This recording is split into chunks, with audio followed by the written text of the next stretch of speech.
ठाकरे बंधूंच्या एकत्रीकरणाच्या मोहिमेला यश। शिवसैनिक सतीश वाळुंजे यांना आनंद। 15 वर्षापासून वाळुंज ठाकरेंच्या एकीसाठी आग्रही।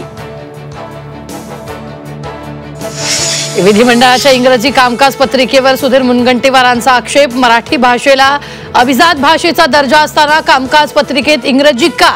मुनगंटीवारांचा खरमरीत सवाल। उपमुख्यमंत्री एकनाथ शिंदेंनी पाळला व्हीआयपी दर्शनाचा नियम। भाविकांच्या सोयीसाठी घेतलं विठुरायाचं मुखदर्शन। सरकारी कर्मचाऱ्यांना लाडकी बहीण योजनेचा लाभ बंद।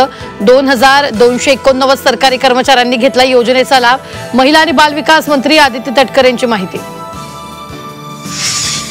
पालघरमध्ये बंधाऱ्यावरच्या वाहत्या पाण्यावरून विद्यार्थ्यांचा धोकादायक प्रवास। बंधाऱ्यावर पूल बांधण्याची ग्रामस्थांची मागणी। अमरावतीतील चिखलदऱ्यावर पाणी संकट। शहराला पाणी पुरवठा करणारा शक्कर तलाव कोरडा ठाक। 2 दिवसाआड पाणी पुरवठा।